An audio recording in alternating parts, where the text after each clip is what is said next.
Hello there everybody, this is Graham, also known as the Collector75. Welcome to another Transformers Beast Wars review. This one is the Transmetal WASPINATOR. And yeah, I could never quite put my finger on why I didn't like this guy. Because he actually looks pretty good, and if you take a look at his original Beast Wars form, this is a much improved toy. It's just I can't put my finger on why I don't like it. I mean, I've had this out of the box for quite a while over the years, and I didn't like it when I picked it up, and I thought I really would like it. I'm just going to adjust my camera ever so slightly. I've got a new stand, and it's not too bad actually. Anyway, that doesn't really matter. Right, yeah, so anyway, let's just actually have a look at the figure itself. Now, obviously, he's a mechanised Wasp, and it actually is pretty good. It's a lot better than the original version of Waspinator. This whole back section is nice gold chrome. As I can see, it's not flaking off. It doesn't look like it wants to flake off. I'm sure that would change if I was to scrape it with something, but there we go. All the wings have gold chrome. You can see it glinting in the light there. That looks just really good. I like that. And it's got his name. Yeah, just in case you forget who he is. And as you can see there, now we've got the Wasp Head. That is all gold chrome, and I believe these mandibles do open and close manually, as far as I can see, and that's pretty cool. And he does have these same sort of legs, you know, that can't actually keep him upright really. He does sort of tend to fall down. He does have this stinger on the back. It probably does fire. I don't think it fires in this mode. I can't see how it does, if it does. He's probably got a button somewhere under there. Anyway, we're not going to worry too much about that one for now. Now, the wings sort of do move around. You can open them out and position them wherever you want. He does have two sets of wings, as you can see. And that is for his other mode. We're going to take him to that one now. So what we do is we close these legs up. I think we sort of like just start sticking them under here. These, I think these angled this way. I can't remember exactly. It does say in the instructions, like, just to have them all facing this way. This don't want this one. So much to do that. Angle it around, and it's basically just saying to get them out of the way, really. Right, so we do that. Then we fold this bit. I like this bit because while it's under there, it kind of looks like that bit that wasps use to eat and drink and whatever, which is a bit disgusting, but there we go. But we flip that round, and that is going to become his cockpit. Then we open the wings out, we fold this bit round, and that bit connects into there. Sometimes I forget to do that, and I think it looks a lot better for it, but there we go. And then this bit, now this bit should rotate around all the way to the back. It's on a ball joint. These are going to become his tail fins. That's if you can stop it popping out the ball joint. Pop that back in. And then this rotates up to here or somewhere, and this is his third mode. Does it look like a jet plane? I think my opinion is divided on that one. It certainly looks a bit jetish, especially in the camera here. While I'm looking at it in hand, it just looks a bit of a mess. But at this angle that you're looking at it through the camera, it actually don't look too bad. It don't look too good either. Now, I did have a theory why maybe they didn't use some of the transmetals on the show. Maybe they didn't want to change the animation. Maybe they can only pay for a certain amount of different animation. Or something like that. Or maybe it's just because some of the transmetals work, like, I can't remember if I mentioned it on my Rhinox video or not, or someone else's. Some of the transmetal worked because you were transforming, their third weird alt mode like this is different to their beast mode. Obviously this guy flies in his beast mode. this guy then flies in his jet mode, and so what is the point of him having it? Because he flies and he flies. Whereas Cheetor, for example, is a cat and he runs, and then the alt mode is he flies. Rat Trap is a small, slow-moving rodent, and then he has that hot rod that he can burn up the ground with. Whereas Rhinox doesn't really work because he's a bullish rhino, and then turns into a tank, which is kind of the same sort of thing. Doesn't really work. Megatron works because he's a ground-based T-Rex, and then he turns into a flying T-Rex, so it works. Same with Optimus Primal. I don't know. Personally, I think that's why some of them are more popular and were more popular than others.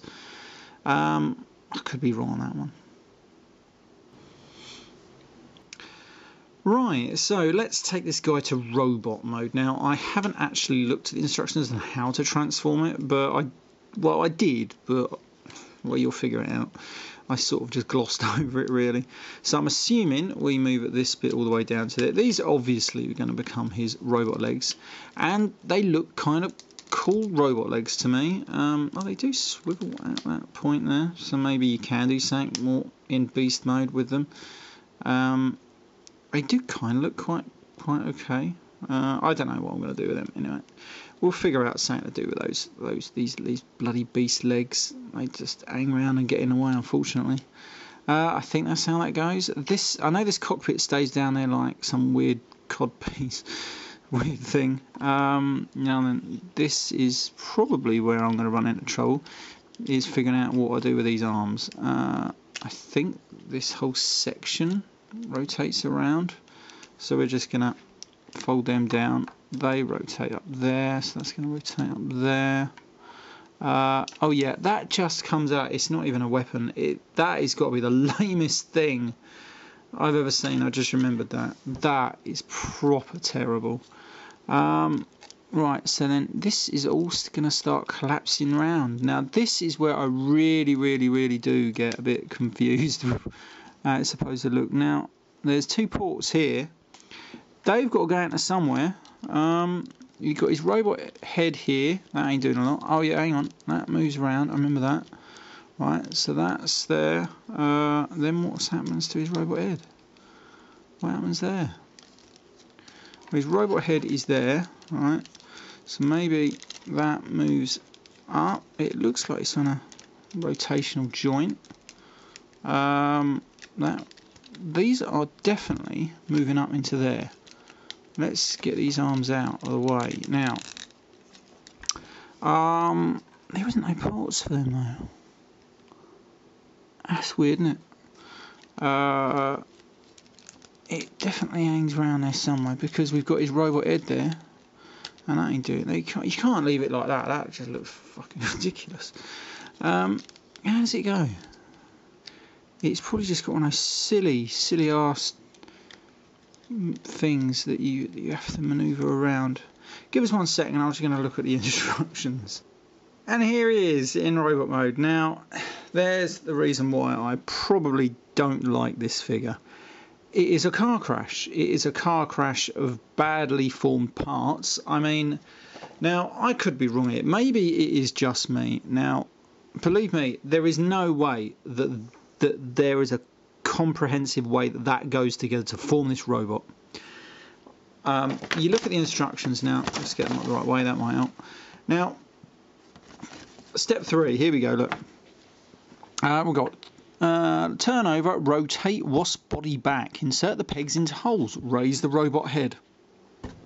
That is what it's given you as instructions for this whole assembly in the back here. It rotates on about 4 or 5 different pivots. This whole head moves, these arms move, and it is telling you not where to put them. I'm going to show you something now. There's these 2 posts here. I don't know if you're going to see them because it's black plastic. Just here where my finger's pointing, just there. It's telling me that there's a couple of holes in there for them to go into. There isn't. There's no holes whatsoever for them to go into. There's no pegs for these arms to go into, so they just sort of lean up against that, and as soon as you move them or you want to, they're flapping around. Great head sculpt though. A really good head sculpt. and there's some okay arms. These legs just hang around, get in the way. These ones off the legs just hang around and get in the way. But I'm going to give it a big but here. If you just pose him on your shelf in this robot mode, he don't look too bad. That gun is probably the biggest waste of space I've ever seen. But there we go. His hidden energon spark crystal, if you can be bothered, is literally just in where the centre of the screen is now. You can probably see a dark black patch. Yeah, what a shame, because he was a popular character on the TV show. He lasted all 3 series and even made it into Beast Machines, in a roundabout way. It's just a shame they came out with this. I mean, it has good elements. It's just that whole assembly there doesn't really want to go into any cohesive pattern. Nothing locks together. Nothing as you'd think it would. Or I can't anyway get it to go right. That could be me. It might not be me. It could be just the fact that it's crap. Shame though, because like I say, the robot mode actually looks pretty good. The alt mode looked okay. I think his problem lies getting there. You know, yeah, which is a shame. Definitely a shame, because he's got a great look to him. It's just a shame. I mean, the gold plastic, the gold chrome is still amazing. Yeah, so if you were going to buy it, just pose it. It's the transformation that's annoying. It's not massively, it's just annoying. Right, okay, I'm Graham the Collector 75. I'm going to sign off on this review. Does the head turn, actually? It does turn, so you can tilt that. Great head. I love the head. The head is a really good head sculpt. So let's see if I can really get a good...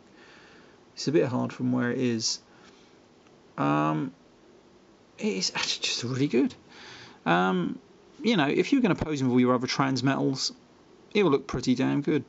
Does anyone ever remember Beetleborgs? That was on around the same time, mate. That used to be on just before I used to record Beast Wars on ITV2.